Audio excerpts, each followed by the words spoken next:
ReefDudes is sponsored by Brightwell Aquatics and Bulk Reef Supply. Today we're going to talk about my most recent battle with dinos in the Lagoon tank.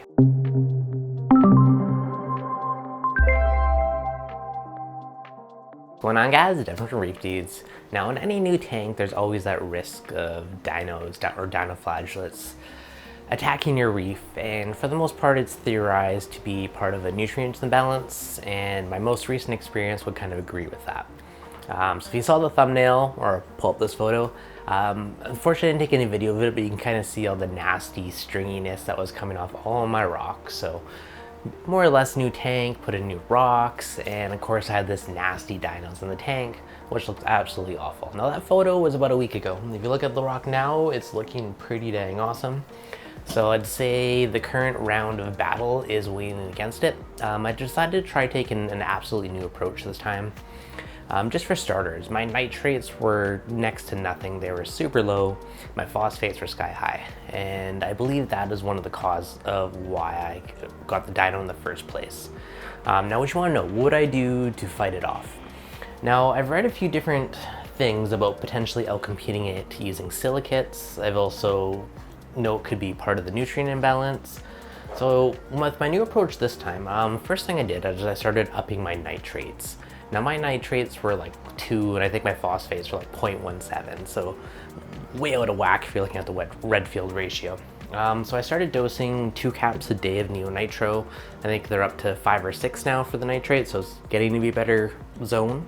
So neonitro, so dosing nitrates directly to the tank. Now I've also been dosing silicates, so certain types of dino silicates can outcompete them. So I've been dosing Sponge Excel by Brightwell, and this is a high purity silicate, and I've been dosing 80 drops a day to this. So to give you guys a bit of a reference, this is 150, 160 gallons ish range. So far I'm at 2 caps a day of nitrates, 80 drops a day of silicates, and on top of that I've also been dosing 15 mil a day of hydrogen peroxide. So this is either just to the return chamber or to the tank itself.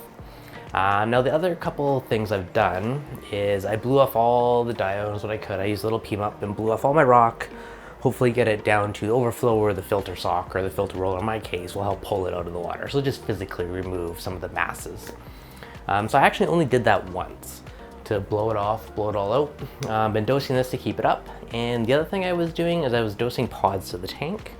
So I got Tigger pods as well as Apex pods from Reef Nutrition. Now the pods will actually eat some of the diatoms and supposedly some of the dinos, which I've read. So actually one really cool shot when I was trying to ID the dinos after I started dosing some of this stuff. You can see this one little super tiny guy just going to town on some of the diatoms. So super cool to actually see them going after it directly. Like now they're eating dinos, or diatoms rather, but either way, super cool to see. Now I've also been dosing Phytofeast, which is phytoplankton, and this is to feed the pods. So the more you feed them, the more their population is going to grow and explode to the tank. Now this has only been about 5 or so days, and the tank looks absolutely awesome now.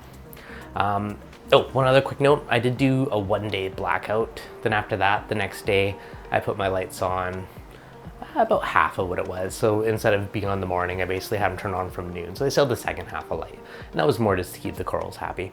But yeah, overall, I am thoroughly amazed at how well this worked for a dino approach, because there's next to nothing visible on my rocks anymore. And it's only been about 4 or 5 days, so it's actually been relatively quick.